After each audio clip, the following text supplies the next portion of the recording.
Alors bon, merci beaucoup de m'inviter et de pouvoir présenter ce travail qu'on mène depuis un an. Vous allez voir, presque. Enfin, effectivement, avec la série Alex Hugo depuis un an, mais c'est quelque chose qui a maturé pendant au moins 3 ans.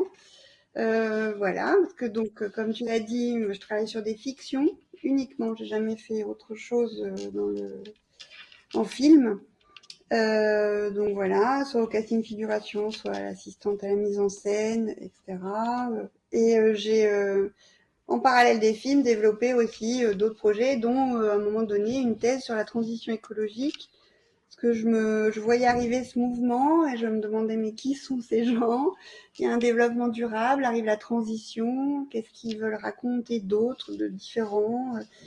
Voilà, et en travaillant cette thèse, finalement, j'ai évidemment travaillé sur les documentaires, puisque j'ai un peu relié mon plaisir des films et avec mes convictions écologiques. Et puis voilà, c'est pour ça qu'aujourd'hui même, je suis chercheur associé, c'est parce que voilà, j'ai soutenu une thèse et puis j'ai demandé à rester dans mon laboratoire pour pouvoir monter des projets de recherche.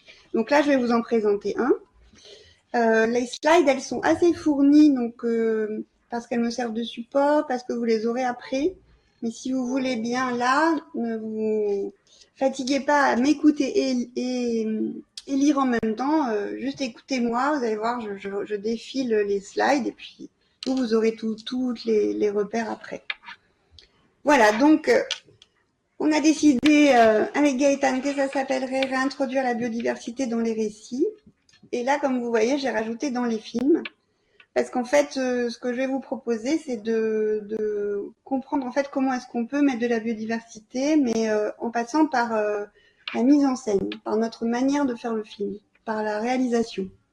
Voilà, donc ça c'est mon côté technicienne de plateau qui m'a fait voir en fait qu'il y avait aussi d'autres façons, un autre chemin pour influencer, pour construire un film et mettre des sujets dans le film sans pour autant que ce soit spécifiquement lié au scénario. Souvent les nouveaux récits, on s'appuie sur le scénario et là je voulais ouvrir un peu. Donc vous allez voir. Donc c'est un travail de recherche. Donc on va d'abord essayer de voir pourquoi je me suis posé cette question de remettre de la biodiversité dans un film. Et puis ensuite, une fois que ça c'est ok, je vous donnerai des exemples de ce qu'on a fait sur Alex Hugo pour que vous ayez un peu un début de boîte à outils. Voilà, donc la recherche, on est 5 chercheuses de 2 laboratoires, on est toutes en sciences de l'information et de la communication, avec toute une spécialisation sur la communication environnementale. Et on travaille avec donc Delphine Vautier, c'est celle qui a créé la série Alex Hugo, elle est à l'initiative de ça, elle est productrice chez France TV Studio, et c'est elle qui a accepté d'être notre terrain de recherche, comme on dit. Et donc on co-construit avec eux parce que en fait on tâtonne, on fait des essais-erreurs, et notamment avec Sylvie M, qui est une réalisatrice qui est vraiment entré dans la démarche avec beaucoup d'énergie et de motivation. Une fois qu'elle a compris en fait ce que tout ça lui apportait en plus pour ses films. Et voilà. Donc c'est une série qui existe depuis 2014, qui réunit autour de 6 millions de spectateurs. Donc on espère bien ensuite pouvoir avoir une étude de réception quand on aura, là pour l'instant on n'a qu'un film à pouvoir présenter, donc on attend d'en avoir un deuxième. Et puis on va essayer de trouver des financements de la recherche. Donc là je vais vous présenter juste comment on fait au crédit. La recherche, en fait, elle se construit à partir elle cristallise plusieurs petites briques mises les unes à côté des autres. Et alors, il y a des premières briques qui sont mes briques personnelles, mon cheminement, voilà, de mes observations, etc. Il y a par exemple la scène de la cascade. Sur Alex Hugo, ils ont tourné autour d'une cascade. Et je connaissais une personne qui travaillait sur ce film à ce moment-là, qui m'a dit, viens voir la cascade. Tu vas voir, c'est un endroit magnifique, c'est à côté de Briançon, dans la vallée de la Claret, très belle cascade. Donc ils allaient faire des scènes où ils ont construit un pont de singe qui traverse la cascade et le méchant va traverser le pont de singe, Alex Hugo le poursuit, le méchant va scier le pont de singe et Alex Hugo va se retrouver déséquilibré, suspendu. Heureusement, il arrive à remonter. Donc voilà la scène. Pour faire cette scène, le matériel est arrivé à Dodane. C'était très bruyant, donc ça allait être des journées de tournage très difficiles où tout le monde allait devoir un peu crier. Et donc vous voyez cette scène du héros qui, à un moment donné, va tomber dans l'eau, quoi. C'est limite, donc c'est une scène absolument angoissante. Et quand on regarde le film, évidemment, moi j'attends avec impatience la cascade. Et puis, ce qui est stupeur, la cascade, c'est devenu un joli ruisseau. Parce que sur cette scène, en fait, a été mis une musique. Et cette musique qui était là pour susciter l'émotion de moi, du spectateur, quoi. Mais du coup, ça réussissait, évidemment. Mais à ce moment-là, je me suis dit, mais quel rendez-vous raté avec la nature, parce que l'imaginaire des eaux bouillonnantes, de la violence d'une cascade, de la peur de tomber dans l'eau et on imaginait les chocs ensuite. Enfin, on avait tout pour avoir peur à ce moment-là. Donc, ce premier petite étincelle dans mon cerveau, je me suis dit bon, il y a peut-être que moi qui vois ça. Donc, comme je fais partie d'une association de techniciens qui s'appelle la RTS, Association des techniciens du Sud, et qu'on est assez nombreux, j'ai demandé si je pouvais utiliser le groupe pour faire passer un questionnaire. Et donc j'ai demandé à tous, est-ce que vous avez déjà remarqué la présence de la musique, à quel moment elle intervient, est-ce que vous avez remarqué que de temps en temps elle pourrait gommer un peu les bruits de la nature ou autre. Enfin voilà, j'ai fait un petit questionnaire. Et puis j'ai eu pas mal de réponses et du coup je me suis rendu compte que bon, j'étais pas trop à côté de la plaque. J'avais d'autres gens qui avaient remarqué ce genre de choses et à partir de là, j'ai continué à avancer. Et à regarder les films avec ce prisme. Et puis dans un autre épisode d'Alex Hugo, parce que comme j'avais eu accès à... Je savais que on allait pouvoir l'avoir comme terrain d'étude, on a commencé à observer un peu ce qu'ils avaient fait jusque-là.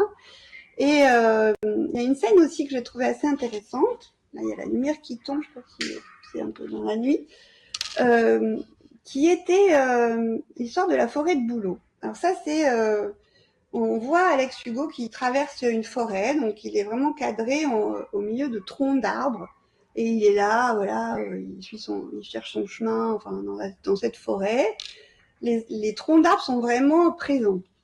Et quelques séquences après, en fait, au commissariat, il y a un de ses collègues qui dit à un autre collègue, donc c'est Angelo qui dit à Leblanc, tu vas aller retrouver Alex dans la forêt de Bouleau. Et là, en tant que spectateur, on raccorde. On dit, oui, en fait, c'était des bouleaux. Donc maintenant, moi, je sais ce que c'est une forêt de bouleaux. Et voyez, tous ces petits trucs font qu'à partir de là, je me suis dit, mais en fait, c'est vrai que dans un film, au lieu de je t'ai amené des fleurs, on pourrait dire, je t'ai amené des tulipes ou des renoncules. Au lieu de dire, voilà, va voir la maison au volet jaune, ou non, je suis la maison avec un tilleul, enfin, je dis des choses comme ça. Mais voilà, je me suis dit qu'il y avait peut-être là un endroit où on pouvait un petit peu renommer les espèces et du coup les identifier mieux à l'écran. Alors ça, vous le gardez de côté et on va faire une autre petite brique qui est un postdoc que j'avais fait avec des éducateurs à l'environnement et qui m'avait dit, en fait, depuis les années 2000 à peu près, on nous demande d'engager. Il fallait devenir éco-citoyen, éco-référent, éco-responsable, tout ça. Et il y avait ce truc d'engager les gens. Et chez les éducateurs à l'environnement, c'était la même chose. Ils avaient cette demande. Et ils m'ont dit, mais il y a une chose qui revient, parce que c'est ça c'est avec ça qu'on avance le mieux et qui manque le plus. C'est qu'en fait, on protège que ce que l'on connaît. Voilà, deuxième petite brique que vous pouvez mettre de côté, ce que vous allez voir après, on va le développer. Et encore une nouvelle brique qui est une thèse, donc avant le postdoc, que j'ai faite sur la transition écologique. Et comme je vous ai dit tout à l'heure, et j'avais donc une partie sur les documentaires, et j'ai travaillé sur l'influence sociale du cinéma, et notamment en fait sur le fait que son influence n'est pas seulement liée au contenu. Au contenu, je veux dire à l'histoire racontée. Roger Audin, il parle par exemple de mise en phase avec le spectateur. Il dit qu'à un moment, le spectateur, il est en phase avec le film. Et c'est à ce moment-là que son corps va réagir, qu'il va y avoir un peu une énergie qui circule et qu'il va être réceptif. Schaffer, lui, il parle d'une feintise ludique partagée. Lambert, il dit on est libre d'entrer en croyance. Et Metz, il reprend un peu cette idée, enfin avant lui aussi, de dire en fait, il y a une division de la croyance. En même temps, je crois, et en même temps, je crois pas. Et c'est dans ce contexte de liberté, en fait, je m'autorise à croire qu'on est capable de monter un building à main nue, voilà, tous ces trucs qu'on va croire, auxquels on va adhérer quand on est spectateur. Mais en fait, c'est à ce moment-là qu'on va lâcher un peu prise et que on va devenir un peu poreux à ce qu'on nous raconte et influençable. Et ce contexte de liberté, il a été travaillé par exemple en communication engageante. C'est un des principes. C'est ce qui fait que en fait on va, comme on prend la main c'est nous qui décidons. En fait il y a un peu un lâcher prise. Marcel Mauss, par exemple, il l'avait aussi étudié sur les techniques du corps et à un moment donné, il était à l'hôpital et puis il a remarqué que les infirmières marchaient comme des actrices américaines et donc il a inclus ça dans toutes ses recherches sur les techniques du corps et sur l'influence sociale du cinéma. Voilà, donc le spectateur, vous le savez, il perçoit les choses, il a un voyeur, le cinéma nous donne aussi des gros plans et des tas d'envie de se projeter et finalement après d'imiter ou de reprendre des expressions, etc., corporelles ou autres. Donc voilà, on enregistre tout. Donc voilà encore une petite brique. Donc finalement, ces auteurs, ils nous disent que l'influence sociale du film, elle n'est pas uniquement liée à son contenu, mais elle est également liée à sa mise en scène et à sa réalisation. Donc là, vous voyez, on ouvre un autre chemin qu'on va aller creuser un peu. Donc on est dans un contexte. Toutes ces petites briques arrivent dans un contexte en fait de diminution de la biodiversité, avec une disparition rapide des espèces, avec un danger du coup pour maintenir une bonne qualité de vie sur Terre, et puis évidemment avec maintenant des connaissances scientifiques, on sait que la biodiversité est la base de tout, de l'air, de l'eau, du sol, etc. Et même de l'atmosphère, comme dit Bruno Latour.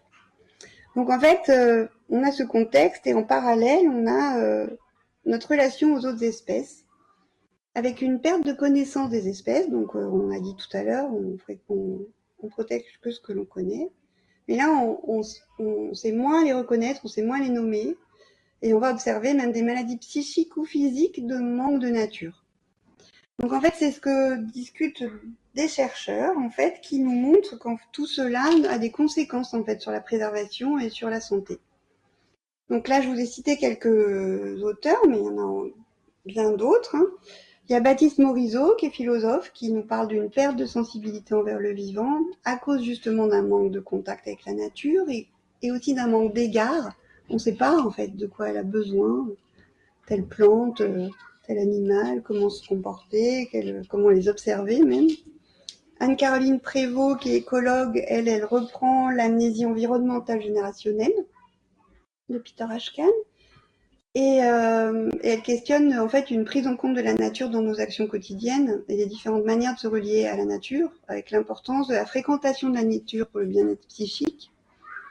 Et l'amnésie environnementale générationnelle, c'est par exemple, un exemple très simple, c'est pour ceux qui sont de ma génération, on allait à la campagne la nuit et on avait des moustiques sur les phares de la voiture. Bon, ça c'est quelque chose qu'on connaît, on l'a vécu, et les générations d'aujourd'hui le connaissent moins. Donc vous voyez, c'est de génération en génération, on n'a plus les mêmes repères. Amélie Coulbeau-Lazzarini, qui travaille avec moi sur ce projet-là, Alex Hugo, elle fait un travail, par exemple, où elle emmène des gens en montagne, en moyenne montagne, et elle leur demande ensuite de dessiner, en fait, ce qu'ils ont vu pendant la promenade. Et là, elle est très surprise parce que beaucoup de gens n'ont rien vu, parce qu'en fait, ils s'attendaient à voir le loup, les bouquetins. Et elle me dit, je les ai fait passer à côté de fourmilières d'1 mètre de haut et ils les ont pas vus. Donc on a aussi ce problème qu'on ne les voit plus. Pas tout le monde, évidemment, quand je dis on. Et puis il y a le travail de Dusan Kazik, qui est anthropologue et qui s'intéresse en fait au statut des plantes. Et il explique que la relation des agriculteurs avec leurs plantes est complètement occultée du secteur agricole.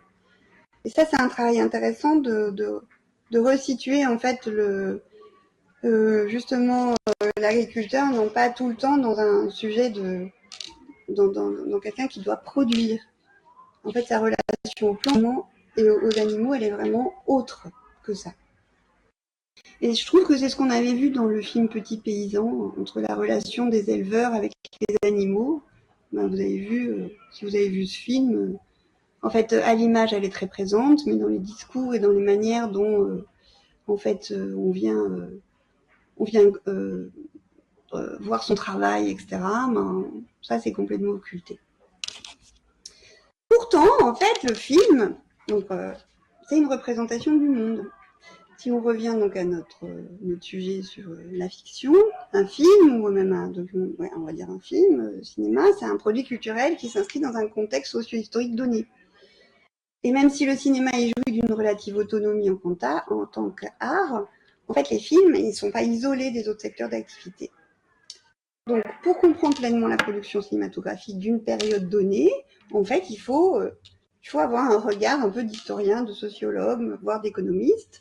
Donc, moi, je vais vous inviter à avoir aujourd'hui un regard d'anthropologue un peu.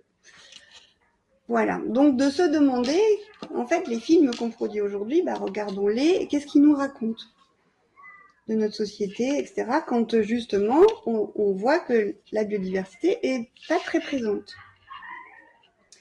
Et là, je me raccorde au travail d'Estelle Zong-Mengual, qui est historienne de l'art, et qui a écrit un livre qui s'appelle mince. Bon, ça me reviendra tout à l'heure. Mais donc, elle dit dans ce livre que le monde vivant, il est à la fois omniprésent dans notre culture et décidément absent. Car percevoir le vivant comme un décor, un symbole ou un support de nos émotions, sont autant de manières de ne pas le voir. Donc elle dit, et si nous apprenions à voir le vivant autrement? Oui, son livre s'appelle Apprendre à voir. Voilà, pardon. Donc moi je me dis, ok, donc sommes-nous capables de filmer la nature autrement que comme un décor inerte, comme un support de nos émotions? Est-ce que nous, en tant que spectateurs, est-ce que les réalisateurs, réalisatrices, est-ce qu'on ne serait pas finalement les héritiers de la peinture de paysage? Est-ce qu'on ne représente pas la nature de la même façon que les peintres de paysage? Et donc à partir de tout ça, ben, on va faire le test ensemble. Je vais vous demander en fait de penser au dernier film que vous avez vu et puis de me dire combien d'espèces vous avez vues ou entendues. Et si vous en avez vu, est-ce que vous pouvez les nommer? Par exemple, si vous avez vu un chien, un labrador, si vous avez vu un arbre, est-ce que c'était un tilleul? Alors là, pour la présentation, vous avez coupé vos micros, donc on ne peut pas faire le test, alors peut-être qu'on le fera tout à l'heure pendant les discussions. Mais souvent, moi je l'ai testé là au Festival de la Ciotat, on a fait un atelier là-dessus, et c'est vrai que tout le monde est un petit peu embêté parce qu'il n'arrive pas à trouver quelle espèce il a vue, et encore moins la nommer. Donc notre projet, c'est de dire, ok, avec tout ça, avec on ne connaît pas assez les espèces, on ne protège que ce que l'on connaît, mais on connaît moins bien les espèces, puis on fréquente moins la nature. Et les films, ils peuvent en fait nous amener autrement que juste par le sujet du film ou le scénario, mais il y a d'autres manières aussi de faire rentrer la biodiversité dans le film. Bah déjà, alors on va se poser la question, et si dans la fiction la biodiversité était présente, au fait, quels effets ça a sur les équipes? Comment on fait? Quels effets sur le spectateur en deuxième partie? Voilà. Comment on procède et pourquoi? Donc, on va arriver dans la partie un petit peu plus technique où je vais vous montrer ce qu'on a fait sur Alex Hugo.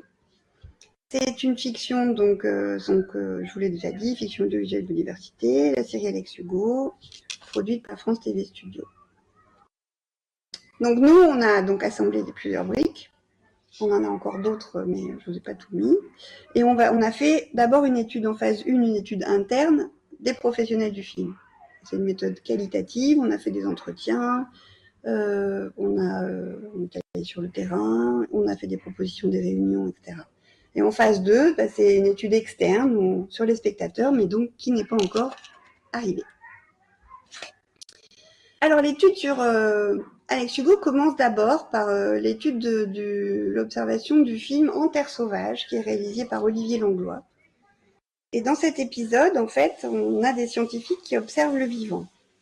Ils sont installés dans une zone naturelle protégée dans laquelle on va trouver un cadavre. Donc dans cette histoire, en fait, on a des espèces à l'image, puisque c'est ce qu'on raconte. On raconte des personnalités, des personnages qui observent la nature. Donc il y en a un qui observe des papillons, il y en a un qui observe les loups, un qui observe les insectes. Donc on va avoir toutes ces espèces-là présentes à l'image. Et donc il y a beaucoup d'espèces qui sont présentes dès le scénario. Mais on se rend compte qu'en fait, si on dissocie les espèces qui sont présentes par l'observation des scientifiques, donc qui sont liées à l'image, on se rend compte en fait que les scénaristes, ils ont aussi ajouté d'autres espèces qui n'ont rien à voir en fait avec l'observation des scientifiques. Et donc c'est ça qui nous intéressait. Donc finalement on les compte. On se dit ok, donc il y a combien d'espèces dans le scénario mais qui ne sont pas nécessaires à cette histoire. Et on en compte 9. Alors 9, voilà, ça fait pas beaucoup, hein. Mais voilà, c'était des bouquetins, des marmottes, des vautours, des grenouilles, des chouettes, toiles d'araignée, des insectes. Mais mine de rien, quand on le dit comme ça, par rapport à tout à l'heure, quand vous avez fait le petit test de combien d'espèces vous aviez vu dans le dernier film que vous avez vu, là, on commence à se dire, en fait, il y en a pas mal quand même. Alors, on continue. On compare en fait ce qui était présent dans le scénario avec finalement ce qui a été présent dans le film. Donc on voit en fait l'apport d'Olivier Langlois, de son travail lors de la réalisation, et on voit qu'en fait il a encore rajouté des espèces. En fait il a amplifié la délicatesse de ce film qui était de montrer les espèces, lui il en a ajouté encore plus. Donc là c'est en blanc sur le tableau. Donc il a rajouté libellules, oiseau bec jaune, donc vous voyez, moi je ne sais même pas nommer, je ne sais pas ce que c'est comme oiseau, il y a des rapaces. Donc avec cette première observation, on se dit qu'inclure les espèces dans le scénario, c'est la certitude que les espèces seront à l'image dans le film, puisque on fait ce qui est écrit dans le scénario, c'est notre outil de travail. Que le réalisateur, il va peut-être, si c'est sa sensibilité, amplifier le phénomène et inclure de la biodiversité dans le film. D'accord, ça c'est son... Voilà. Et donc cet épisode, il nous sert pour discuter avec les équipes de la série d'Alex Hugo, parce qu'on leur dit, vous voyez, vous savez le faire. Et à partir de là, en fait, on a enclenché d'autres tests, on va dire. Donc on arrive à notre cas numéro 2, où là, un scénario, nouveau scénario d'Alex Hugo, on a donc avec toutes ces réunions où on leur explique ce qu'on a fait déjà sur le premier épisode dont je viens de parler. On leur dit, bon ben voilà, maintenant vous avez vu, vous savez faire, etc. Donc on va le faire sur les autres scénarios qui arrivent en préparation. Et donc celui-ci, il comprend peu d'espèces. Mais la réalisatrice, elle est impliquée dans la démarche dès le début. Donc il s'appelle La Vallée des Vautours. Et en fait, il y a, vous voyez, 1, 2, 3, 4.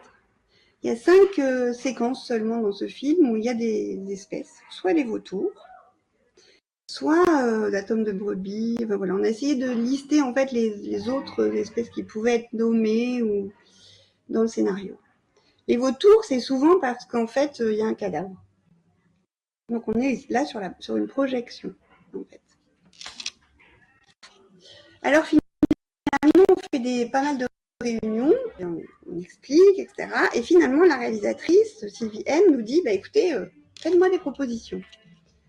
Donc là, on lui fait des propositions, et ce qu'on fait, c'est qu'on relit le scénario, et dans les endroits où on voit bien que là, on a un espace pour le faire, que ça ne va pas gêner l'intrigue, qu'on n'est pas dans une course-poursuite, et que c'est pas la peine de le mettre à ce moment-là, voilà, avec notre sensibilité aussi de technicienne de plateau, de savoir décortiquer un scénario, en fait, on propose à des endroits un peu, voilà, et on propose toujours de nommer, de voir et d'entendre, en lui disant, on va proposer quand même beaucoup de choses, et puis tu choisiras.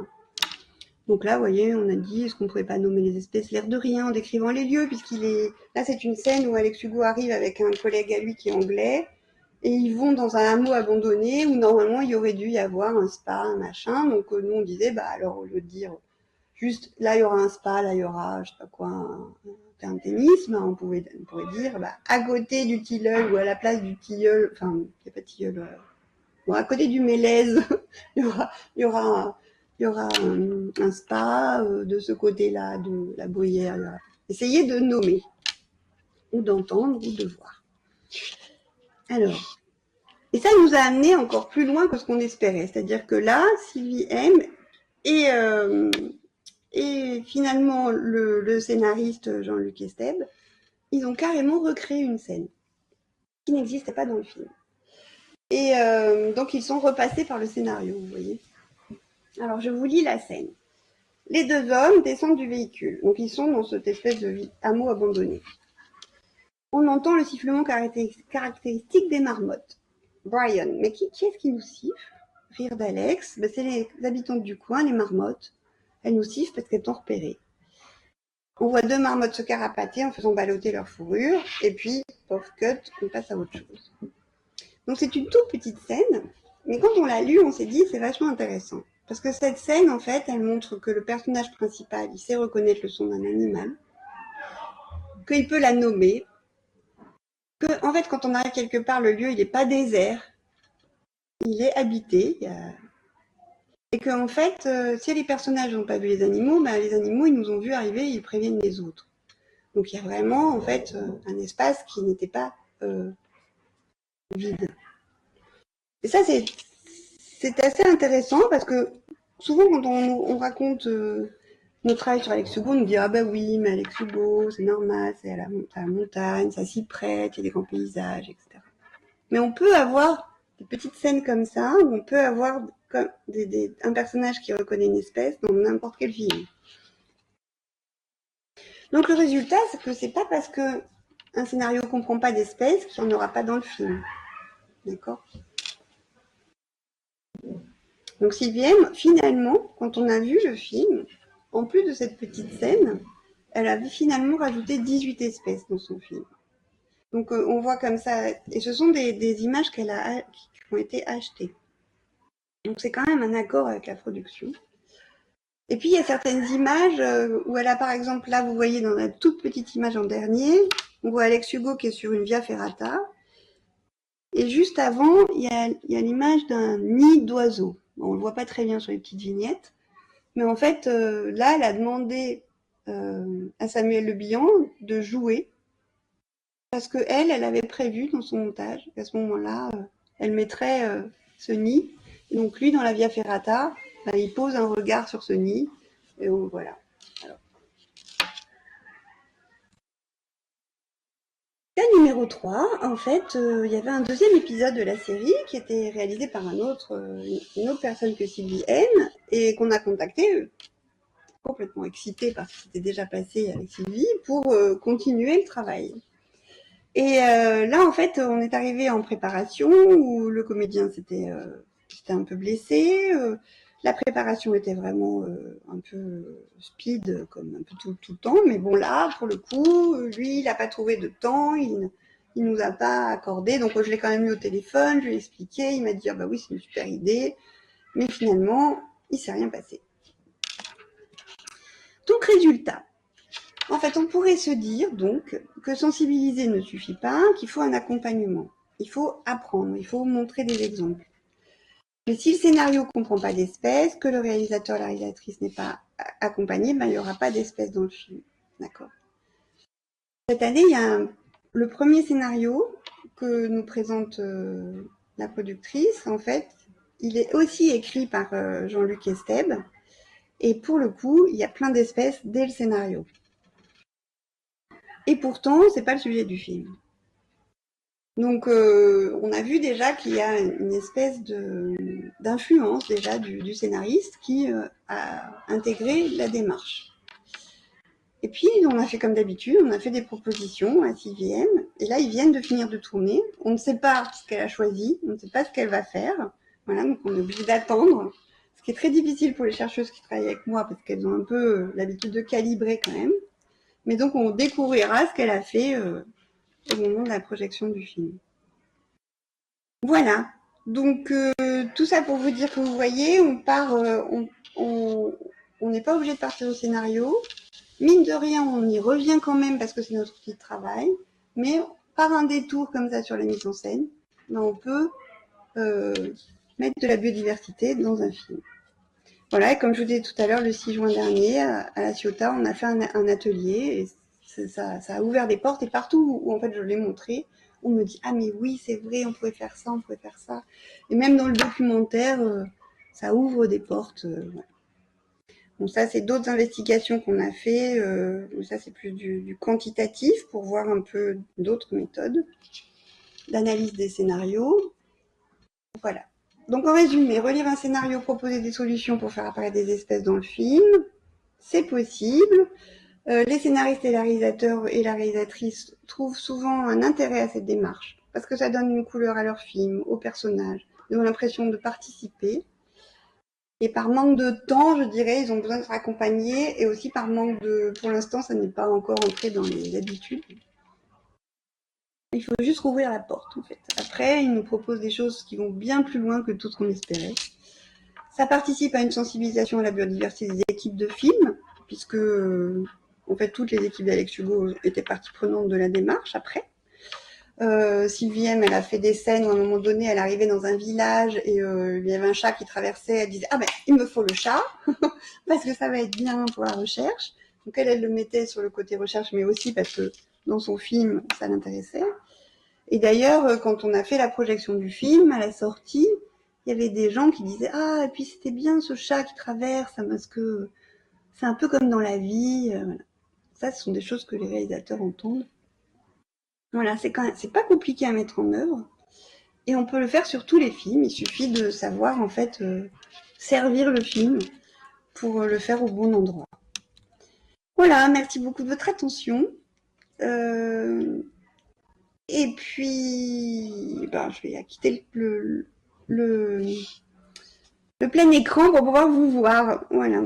Donc la biodiversité doit être protégée, l'éducation et l'environnement passe aussi par les arts, et c'était un peu notre fil rouge pour cette démarche. Voilà, merci beaucoup.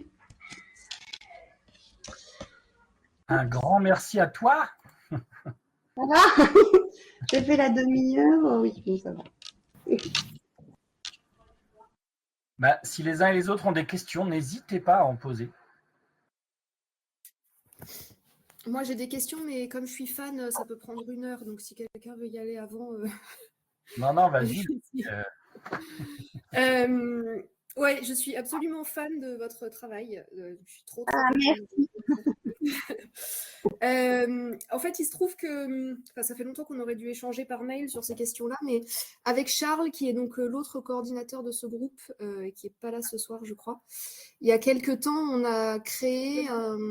on a monté une association qu'on a appelée l'Observatoire des Imaginaires et qui a vocation justement à mener un peu ce type de recherche. Alors, sur des sujets qui vont bien au-delà de la biodiversité, on regarde surtout les modes de vie, on regarde les recommandations du shift, donc la mobilité, comment les gens se déplacent, comment les gens habitent, etc. Mais comme on collecte pas mal de données, on n'a pas réussi à faire le deuil de regarder aussi la place de la biodiversité. Mais aujourd'hui, on le fait de manière très, très partielle. Donc, en fait, j'avais envie de comprendre parce que nos collectes de données, elles se font manuellement. C'est-à-dire qu'on a des panels de gens qui regardent des films et qui notent à la main. Donc, quelles sont les choses qui seraient vraiment pertinentes à documenter aujourd'hui si on veut apporter un peu de l'eau au moulin sur ces représentations du vivant à l'écran? À partir de toutes les données que vous avez, c'est ça? Comment est-ce que vous... Oui, alors justement, quel type de données il faudrait qu'on engrange en priorité en fait? Aujourd'hui, on regarde des choses très très haut niveau comme est-ce qu'il y a des paysages naturels, est-ce qu'il y a des animaux domestiques, des animaux sauvages, etc. Enfin, ça manque un petit peu de granularité, quoi. Donc, s'il y avait des données vraiment très pertinentes à isoler en premier, lesquelles ce seraient selon vous? Eh bien, Alors, en fait, moi, je crois que c'est vous qui avez fait le questionnaire où on fait +4, -4, c'est ça? Oui, Et c'est ça. Ça, on l'a abandonné, cette approche, parce qu'elle était trop subjective. Mais oui, c'était nous. voilà, exactement. Moi aussi, j'avais commencé à répondre et puis au bout d'un moment, j'ai dit, mais en fait, je vois trop où on veut me faire. Et j'étais pas contente, je l'ai pas fini. Et en effet, on a abandonné cet angle-là, oui. En fait, la, en fait, on compte, enfin, comment dire, des espèces, ça dépend. Il faut regarder le type de film qu'on voit et je dirais, et également où sont placées justement les espèces. Est-ce qu'elles sont nommées? Est-ce qu'elles sont vraiment? Est-ce qu'on les voit vraiment? Est-ce qu'il y a une interaction avec le personnage? Est-ce que voilà des choses plus parce que mine de rien, on en a des espèces puisqu'on filme un peu comme les paysages, des décors magnifiques, on en a, des arbres dans les films, on en a, mais on a effectivement que le chat qui traverse ou quelqu'un qui rêvasse et puis qui est embêté parce qu'il y a un bourdon qui vient l'embêter alors qu'il voudrait réfléchir ou des choses que moi j'ai retrouvées. Alex Hugo, comme c'est un policier, je me suis dit bon ben en fait est-ce que ça existerait dans des policiers de pouvoir avoir des espèces? Et en fait, j'ai relu des Maigret des années 30, parce que Maigret, c'est très ancien, et des années 50. Et il faudrait que je vois avec Lina si on a des films qui reprennent ce que j'ai lu, s'ils ont été tournés. Mais je me rends compte que dans les années 30, il se promène à vélo, il a effectivement un bourdon qui l'embête quand il vient réfléchir. Enfin, il y a des tas d'endroits où ce commissaire, en fait, qui n'est pas du tout un mec de la nature, hein, il est un parisien. Voilà, et on voit en lisant différents j'allais dire épisode, mais livre, quoi, que en fait dans les années 60 on le perd, ça n'existe plus. Et donc en fait je pense que c'est vraiment nos interactions qui sont les plus difficiles à trouver. D'accord. Nos réactions, c'est-à-dire que et les réactions de la nature. S'il y a un coup de feu, forcément il y a un animal qui se planque, il y a des oiseaux qui s'envolent, il y a des petites choses comme ça. S'il y a voilà donc si documenter l'interaction plus que juste plus que juste des espèces. voilà. Ok, c'est intéressant. Je crois que il me semble que quand on nomme, c'est déjà une manière d'avoir un égard, comme dit Baptiste Morisot, c'est-à-dire de montrer qu'on a repéré, de montrer qu'on connaît. Donc moi j'irais plus là-dessus pour appuyer, enfin inciter à reprendre. Donc le nombre d'espèces et le niveau d'interaction dans un sens comme dans l'autre, qui va de nommer l'espèce à interagir avec. Ouais. Et peut-être que vous serez obligé de passer par les rendez-vous manqués comme moi, pour ensuite pouvoir faire dérouler à l'inverse. Parce que moi, c'est les rendez-vous manqués qui m'ont fait, qui m'ont fait réfléchir à ça, au fait de, mais ok, bah alors du coup, un peu comme Rob Hopkins, quoi. Et si on inversait le truc? Peut-être que vous allez voir des coups de feu, des machins, où vous, en le regardant, vous vous dites, mais pourquoi là, un truc qui, c'est pas possible, quoi. Après, par exemple, dans les rushs, des fois, on voit un comédien qui est embêté par une mouche parce qu'on est en train de filmer, elle vient. Et il joue pas la mouche. On va la refaire, en fait. Parce que, voilà. Alors qu'il pourrait jouer la mouche, elle est là, et voilà. Donc, c'est tout ces petits trucs qu'on pourrait réintroduire. Super. Ouais. Dans la catégorie rendez-vous manqué, j'aime beaucoup ce concept parce que pour moi, il y a un énorme rendez-vous manqué avec la biodiversité. C'est dans Le règne animal, qui est pourtant un film, donc on a dit qu'il était très écolo, etc. Et j'ai détesté ce film parce que c'est un truc où on a ces créatures qui arrivent, ça s'appelle Le règne animal, et il n'est pas question une seconde de comprendre quel est l'impact de ces choses qui arrivent là sur la biodiversité. Tout tourne autour de l'humain et des bouchons sur le périph'. Mais il n'y a pas un animal montré dans ce film et j'ai trouvé ça incroyable. Ouais, c'est vrai que les animaux réagissent pas à ce. Parce on les voit pas en fait, ils sont inexistants. Là, le sujet, c'est vraiment l'humain, l'humain et son Ouais. Mais dans l'atelier là, à la Ciotat, c'était marrant. Au début, il y en avait un groupe qui s'est dit, je vais faire simple, je vais choisir le rallye animal. Et puis finalement, ils se sont enlisés parce qu'il y avait que des animaux créés qui n'existent pas. C'est Et donc, ça, hybride. Ouais. c'est le faux ami, ça, le rallye Ça. animal quand on veut. Ouais. Je me pose une question.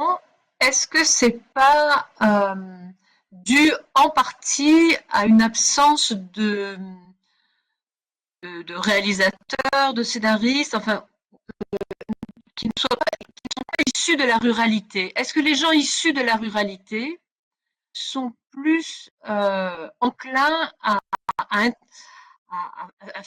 jouer ces interactions, à les voir, à les nommer et à les inclure? Alors, c'est vrai que les scénaristes, ils sont très citadins.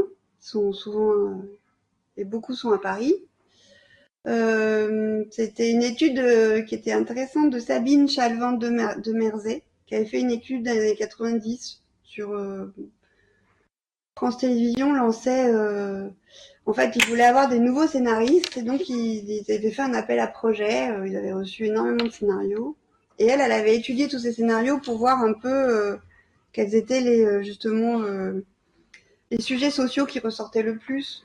Donc finalement, il y avait des thématiques qui ressortaient tout le temps. Et donc, elle avait documenté qu'effectivement, les scénaristes sont souvent citadins ou sont allés habiter à la ville. Mais quand même, quand on parle à, à, à des scénaristes ou même à des réalisateurs ou à des gens voilà, qui vivent en ville, des citadins, quand on leur demande en fait un lien avec la nature, ils en reviennent, ils ont toujours eu un grand-père quand même ou quelqu'un qui les a amenés à la campagne. En fait, leur relation, et pour beaucoup de gens, elle vient de l'enfance. Ça, il y avait aussi une étude aux États-Unis de quelqu'un qui demandait, ça je pourrais vous l'envoyer, qui s'appelait, bon, je me rappelle plus du titre, mais j'ai des problèmes de titre ce soir, mais qui expliquait en fait qu'elle demandait aux gens ce qu'ils pensaient du réchauffement climatique. Et ils ont été très surpris parce que presque tout le monde, avant de répondre, resituait en fait sa relation à la nature. Tout le monde disait alors moi, quand j'étais petit, mon grand-père il m'emmenait à la pêche. Alors moi, nanana. Et après seulement ils répondaient à la question. Donc en fait ils avaient dit, en fait on est obligé de resituer dans le everyday life, ils appelaient ça comme ça, dans le truc. Voilà c'est notre relation à la nature dans notre quotidien quoi, dans les interactions de base toutes simples. Mais moi, j'ai l'impression que oui, à chaque fois, tout le monde a quand même à un moment donné un exemple. Après, le fait que les scénarios n'aient plus beaucoup de... Je dirais pas que c'est simplement... Enfin, ça peut jouer le fait que les scénaristes sont plutôt citadins, mais je pense qu'aussi, ils sont dans un... C'est tout un écosystème qui est mis en place, où il y a des thématiques qui sont plus ou moins imposées. Les chaînes disent cette année, on va travailler sur ça et ça, on aimerait telle thématique, etc. Et puis, il y a une manière de filmer aussi qui est devenue un peu, je ne sais pas si vous avez remarqué, mais il y a des modes dans la façon de filmer. Il y a eu une période où on avait beaucoup de plans très courts, un peu façon clip.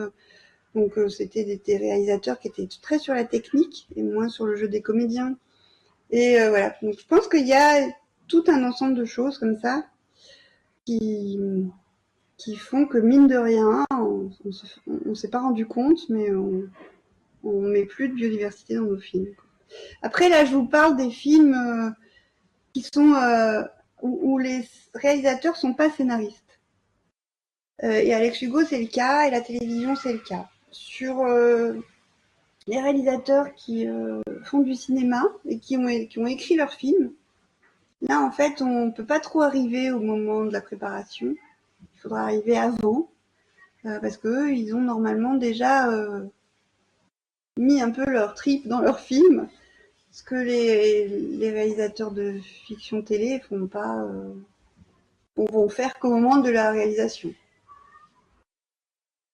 C'est à ce moment-là qu'ils vont s'exprimer. Ils n'ont pas écrit. Déjà, moi, ça m'inspire beaucoup, Frédéric. Tu le sais, parce qu'on a discuté un Ouais. peu ensemble et que moi, je travaille plutôt dans le cinéma qu'à la télévision. Et enfin, sur des réalisateurs qui sont sensibles à ces questions-là, là, pour un projet en particulier, je pense que cette grille de lecture est hyper intéressante. Ok. Et en effet, alors, peut-être pas au dernier moment de la préparation, mais un petit peu en amont.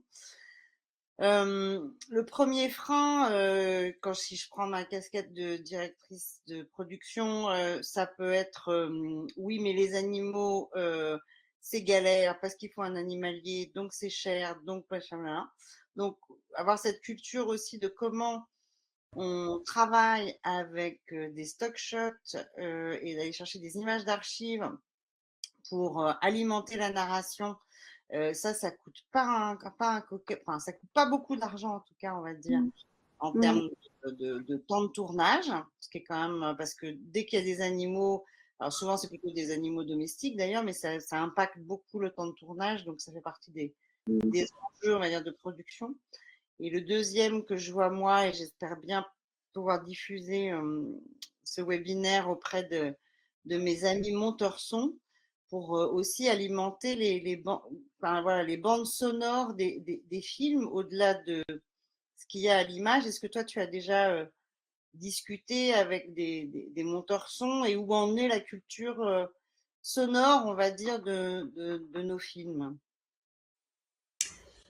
Alors, sur évidemment le problème de production, c'est pour ça que je vous dis, c'est à chaque fois, c'est des images achetées. C'est parce que c'est évident que s'il faut se mettre à filmer des animaux, c'est pas possible. Déjà, on sait pas, tout le monde sait pas le faire. Il faut des autorisations, faire un animalier, ça. En achetant les images, c'est vrai que ça coûte moins cher. On répond aussi, par exemple, à la FNORSPEC, là, qui vient de sortir sur biodiversité et bien-être animal. C'est-à-dire qu'on n'est pas, voilà. Et sur les monteurs son, moi, je connais pas de monteurs son. En fait, j'ai pas accès en tant que technicienne.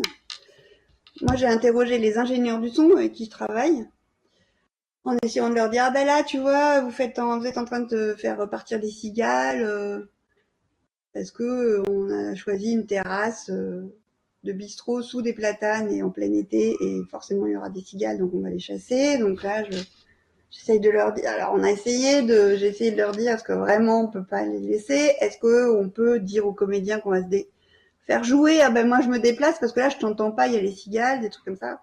Pour l'instant ça marche pas, j'ai pas réussi à. Et les ingénieurs du son, pour eux c'est au moment où ça arrive, c'est trop tard quoi. Il faut qu'ils tournent, il faut qu'ils équipent tout le monde et ils vont chasser les cigales.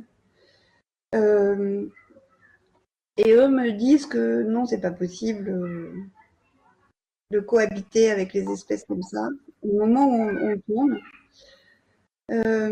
Après, là, j'ai été invitée et j'étais assez étonnée par un festival sur le podcast. Et je me suis rendu compte que les gens qui font du podcast ou et même de la fiction radio, quoi, en fait, pour monter leur projet et ça, ils passent par l'image dans leur tête.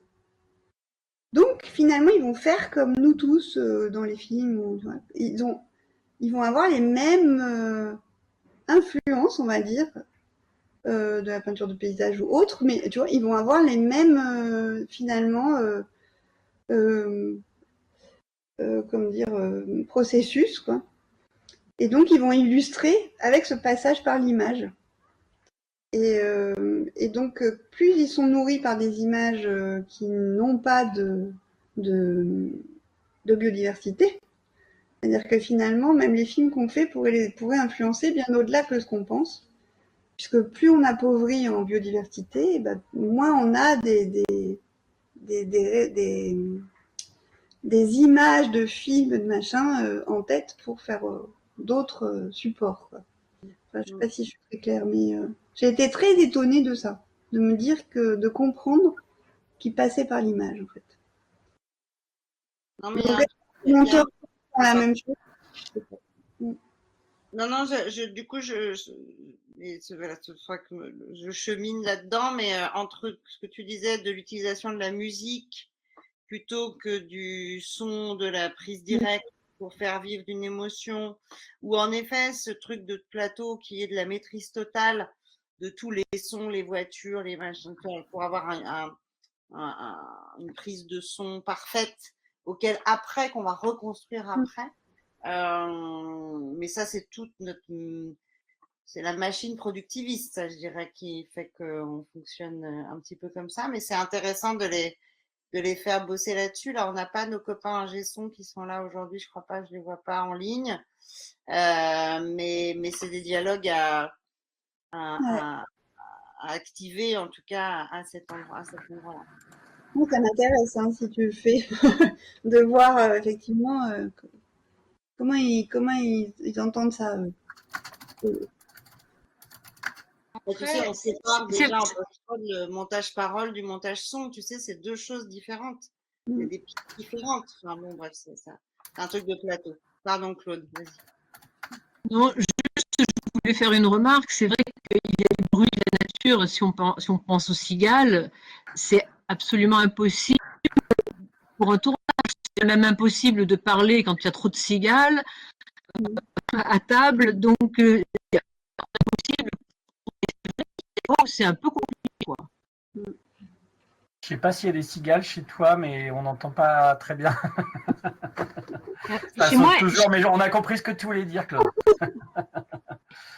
Chez moi, il n'y a pas encore de cigales, mais quand il y en a... Ah bah ouais, à Bérard, c'est le cauchemar. Ouais. J'aurais une question moi aussi, Frédéric. Je me demande comment s'est fait le contact avec cette équipe de production. Est-ce que c'est toi qui allais vers eux? Est-ce que c'est eux qui étaient justement à la recherche de quelqu'un sur ces thématiques? Et est-ce que ça n'a pas un caractère un peu exceptionnel par rapport à la production, qu'elle soit série ou ciné, quoi. Enfin, c'est une chance là, ce sujet, ce gars dans la nature, tout ça, mais est-ce que c'est pas plus difficile à imaginer ailleurs? Mais en fait, j'avais démarché plein de gens avant et personne me disait ah oui c'est intéressant, hein, c'est bien, c'est un bon projet. Et puis voilà. Ouais. Voilà. Et Delphine Vautier, j'ai eu son contact parce que en fait mon époux qui a travaillé sur ce film et alors je sais pas par quel miracle, je crois que c'est parce que elle a effectivement elle a inscrit sa série avec un héros dans la ruralité avec des grands paysages. Donc ça lui parlait, en tout cas, elle m'a dit au début, elle était un peu quand même timide. Hein. Elle disait oui, bon bah il faut pas que ça nous prenne trop de temps. Oui, bon bah on va voir. Mais j'avais quand même un accord de principe. Et mais c'est moi vraiment qui ai démarché pour trouver, en fait, quand j'ai eu cette idée, que j'ai vu que c'était pas trop bête, que j'avais des collègues chercheuses qui pouvaient me suivre. Pour aller un peu plus loin aussi, parce que moi, dans ces cas-là, je reprends ma casquette beaucoup de technicienne. Et donc, elles me permettent de dézoomer et de dire, là voilà, on a ça qui est en train d'émerger, c'est vachement intéressant. Là, je vous ai donné quelques clés, mais voilà, elles vont encore plus loin. Et je me suis dit, bon, bah, allons-y. Et puis Delphine, petit à petit, on s'est apprivoisé, quoi. C'était quand même... et même avec Sylvie M au début, Sylvie M comme... Delphine m'avait présentée comme chercheuse. Sylvie M au début, dans les premières réunions, elle me disait « Oui, non, mais moi, vous comprenez, j'ai besoin d'un buisson, la déco me l'amène, je vais pas trouver comme ça votre tilleul, nanana. » Elle me sortait tous les freins que je connaissais, en fait, que j'avais, qu'elle allait me dire des choses comme ça. Donc j'étais obligée de la rassurer et de dire oui, ben je sais, moi aussi je travaille sur des films. Donc en fait, je pense que déjà d'avoir les deux casquettes, ça nous a aidés. Et puis de la laisser libre, de lui dire voilà, nous on veut faire ça. On l'a jamais. On savait en fait qu'elle avait compris et que en tant que réalisatrice, elle n'allait pas nous donner tout de suite ses clés, quoi. Parce que sinon, si elle donne ses clés, il y a 45 personnes qui s'organisent pour qu'elle le fasse, elle ne pourra plus changer d'avis. Donc elle sait Voilà, c'était vraiment, on s'est fait confiance, quoi. Et du coup, elle l'a fait, et en le faisant, elle est rentrée dans le truc, et vraiment, je vous dis, là, pour le 2e épisode, même le scénariste qui, lui, alors, il freinait des 4 pieds, il disait, non, mais vous comprenez, dans un dialogue, Frédéric, moi, je peux pas mettre des renoncules, ça se dit pas, je vous offre des renoncules, parce que je sais que cet exemple et tout, un dialogue, c'est déjà difficile à équilibrer, mais alors si vous mettez des trucs comme ça, ouais, il était plutôt, et même après la projection de la vallée des vautours, où il y a eu donc 18 espèces et tout ça, ils ont commencé à entendre des gens qui réagissaient, et puis moi j'étais allée réattaquer le scénariste en lui redisant oui, alors c'est super et tout, mais dans le prochain, et pareil, il freinait, il disait ouais c'est bon. Et puis pouf, le prochain arrive et il en a mis plein de lui-même. Il y a des chiens qui aboient, il y a il décrit les arbres, il met des oiseaux. Donc là, pour le coup, nous, on a fait des propositions, mais on avait presque plus de place pour faire des propositions. On a fait nos petits trucs, histoire de dire, on est encore là. Mais en vrai, ils ont bien, ils ont plus besoin de nous, quoi. Donc c'est super. Alors, je me permets du coup d'interpeller Anne qui nous écoute, qui est scénariste et que je sais que tu es dans une démarche de nouveaux récits, parce que moi, évidemment, ça fait beaucoup de liens avec tout le travail que je fais de comment voilà, on fait bouger les récits sur voilà, des choses bêtes, hein, mais des choses, des récits qui seraient plutôt a priori faits pour se dérouler en ville ou des ambiances qui se sont développées pour développer des récits en ville que je ramène à la campagne ou dans la nature, justement pour rien que de montrer des gens qui vivent autrement qu'en ville ou des choses comme ça. Mais Anne, peut-être elle est plus tout à fait en ligne avec nous, parce que Anne est scénariste et elle travaille aussi sur ce qu'on appelle les nouveaux récits. Et j'aurais bien aimé savoir comment. Ah là voilà.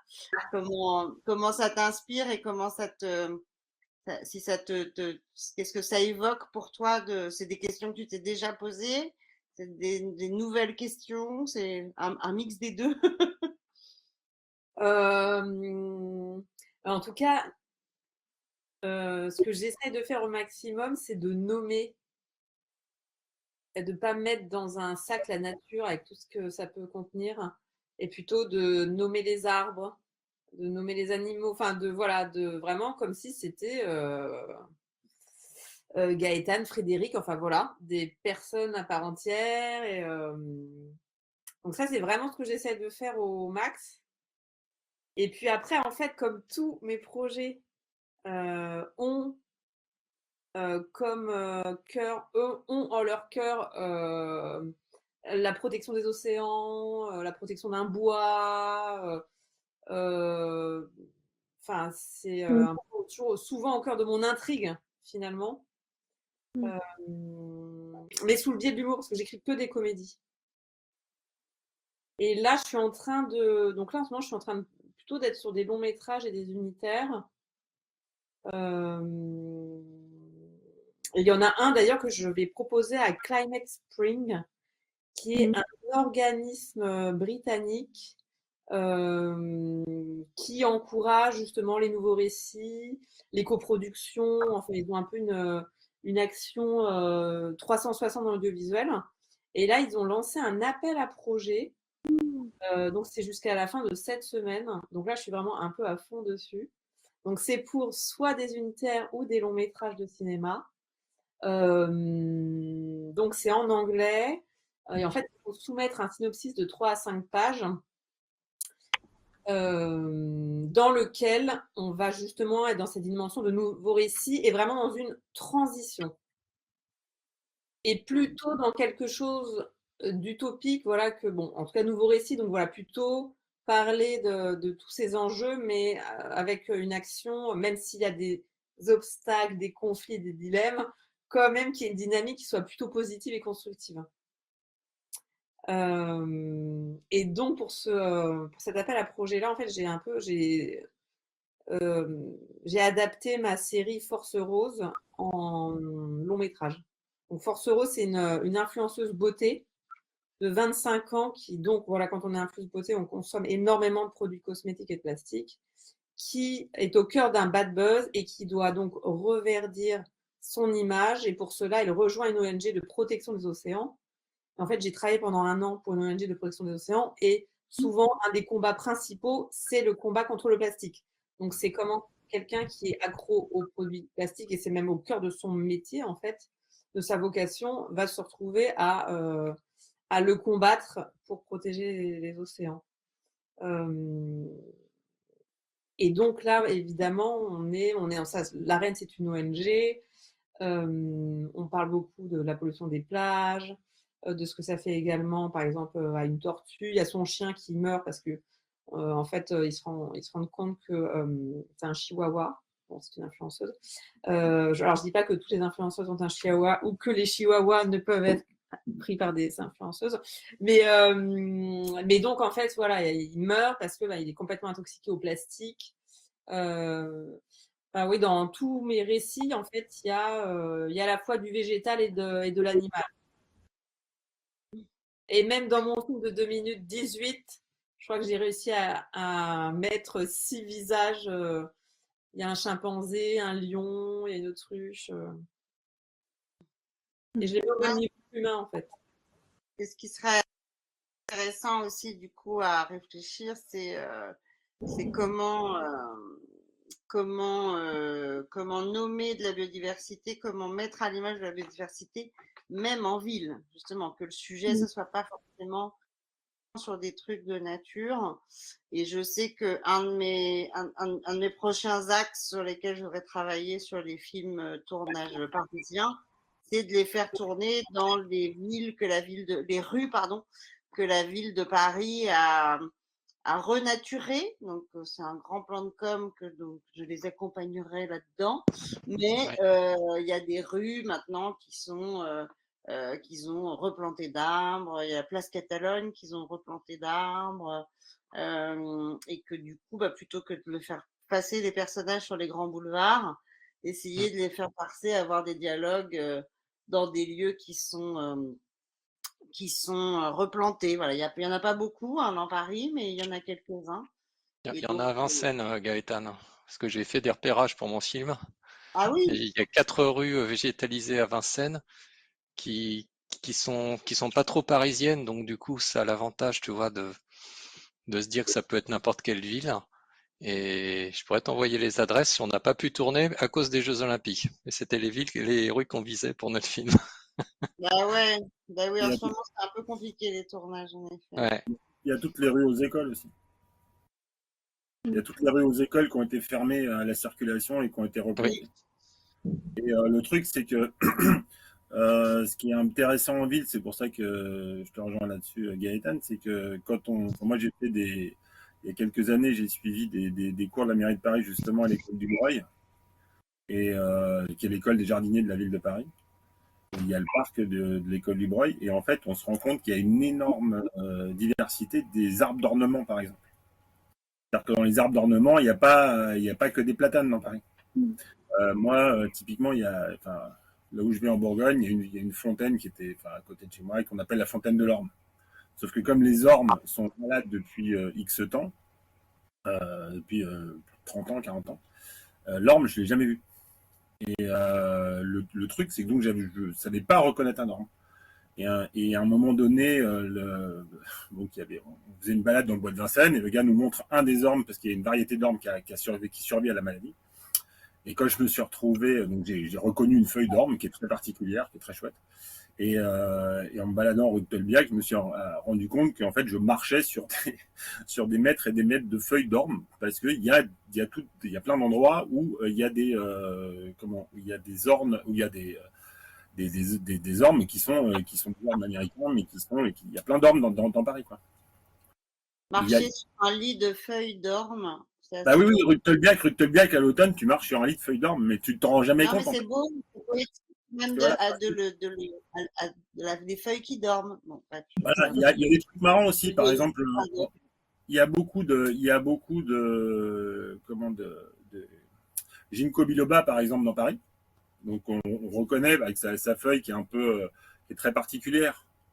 Sauf que la caractéristique de ce ginkgo biloba, de cet arbre, c'est que c'est un arbre qu'on appelle dioïque, c'est-à-dire qu'il y a des arbres femelles et des arbres mâles. Sauf que dans Paris, l'essentiel, il y a 2 arbres femelles pour tout Paris, par exemple.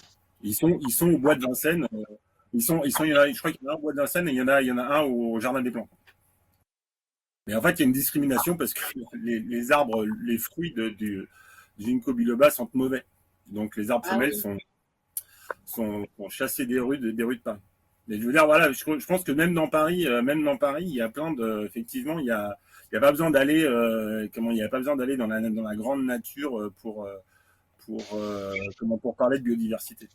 Et pour un dernier exemple assez récent, bon, qui est dû au fait que, je sais pas, il y a vu la montée le contexte politique, bref, il y a le terme de cloporte qui est sorti dans les informations. Et c'est assez rigolo parce que pour moi, les cloportes, moi j'en ai plein dans ma cour. C'est vraiment devenu, je vais peut-être paraître ridicule, mais c'est vraiment des copains. C'est-à-dire que moi, je les entretiens, je les ramène là où ils sont, etc. Et en fait, les cloportes, le terme est souvent négatif. Enfin, on dit cloporte, etc. Sauf que quand on s'y intéresse un peu, on sait que ce sont pas des insectes, ce sont des mollusques. Donc, ça ramène de l'océan au cœur des jardins, au cœur des rues parisiennes. Et en plus, ils ont un rôle énorme dans la biodiversité parce qu'ils en fait, ils mangent le bois pourri. Donc, en fait, ils font un très très grand ménage dans tous les déchets qu'on peut trouver, etc. Et donc, en fait, il y en a partout dans les cours parisiennes, un peu bordéliques comme la mienne. Et donc voilà, je pense qu'effectivement la biodiversité, et je pense qu'il n'y a pas besoin de dresseurs pour par exemple filmer des cloportes. Mais, voilà. Juste un petit mot, excusez-moi, je vous interromps. Si on a bientôt terminé les questions avec Frédéric, je sais que Jean-Baptiste doit partir à 10h. Donc il aimerait, je pense, quand même vous parler de son projet avant de partir, si ça vous dérange pas. D'accord. Enfin, je sais pas, il y a peut-être encore quelques questions. Hein. Je dis juste que Jean-Baptiste doit partir à 10h, c'est pour ça. Oui, c'est vrai qu'on a tendance à traîner. Parce qu'on est bien entre nous. Voilà, salut Jean-Baptiste. Juste une petite chose, Frédéric, peut-être pour conclure, s'il y a d'autres questions pour Frédéric, mais merci, c'est absolument passionnant. Frédéric, tu peux rester avec nous pour la suite. On va évoquer tous les projets divers et variés. En tout cas, moi, ça me donne plein d'idées, de choses à faire avec toi. Et aussi, quand j'entends Damien parler, qui est spécialiste sur beaucoup de sujets, c'est une encyclopédie, Damien, il faut le savoir. Si, Damien, c'est vrai. Et c'est de se dire aussi comment peut-être apporter des spécialistes, tu vois, de certains, selon les lieux de tournage et en tout cas, moi, ce que j'essaye de faire, mais on en parlera plus tranquillement, Frédéric, c'est de tisser des liens entre les réalisateurs et des spécialistes. Là, j'ai des réalisateurs qui ont écrit un film sur les grues cendrées. Bon, je leur ai fait, on a un WhatsApp maintenant avec un mec qui est spécialiste des grues cendrées. On reçoit des photos régulièrement des grues qu'il est en train de baguer et je suis sûre que ça va forcément nourrir mes réalisateurs. Voilà. Est-ce que tu veux rajouter quelque chose, Frédéric, avant qu'on passe à un autre sujet avec Jean-Baptiste? Juste, je voulais, avec Anne, en fait, j'avais juste une petite question, ou en tout cas, juste tu y réfléchiras, mais est-ce que quand tu mets dans ton scénario des espèces, est-ce que c'est dans les dialogues ou dans les didascalies? Et sinon, sur Climate Spring, je les ai rencontrées, elles m'avaient demandé mon travail, donc tu peux y aller franchement, parce qu'elles avaient beaucoup aimé. Donc, tu peux mettre de la biodiversité même dans les dialogues. Et voilà. Et sinon, vous dire que je sais que toutes les personnes qui sont dans la préservation du monde de la conservation, comme on dit, ils sont très friands, en fait, on resensibilise à la nature ordinaire, aux cloportes, du coup, voilà. C'est-à-dire que même en ville, je pense qu'il faut c'est pas la peine d'en mettre dans tout le film. L'exemple que je vous ai donné avec mais si dans chaque film on met au moins une fois ou deux dans les dialogues, ça peut suffire aussi à petit, voilà. Et merci encore. Par rapport en fait à mes scénarios, alors souvent, alors par exemple dans l'histoire avec l'influenceuse, la mort de son chien, c'est un élément déclencheur. Et après, elle découvre un peu l'étendue des dégâts de la pollution plastique. Donc là, ça peut être dans les didascalies, mais ça peut être aussi dans les dialogues. J'ai un autre projet là, que j'ai envoyé au Ciné Comedy Lab. Là, c'est un long métrage et c'est une dame de 70 ans qui se retrouve à devoir se faire expulser de chez elle et elle vit à côté d'un bois. Et donc là, elle nomme en fait les différents arbres. Et en fait, c'est un peu comme des personnes, c'est-à-dire qu'elle se rend compte que ok, elle va perdre sa maison, mais elle va aussi perdre les chênes, les pins sylvestres, enfin, donc ils font partie en fait de l'intrigue au même titre qu'un personnage.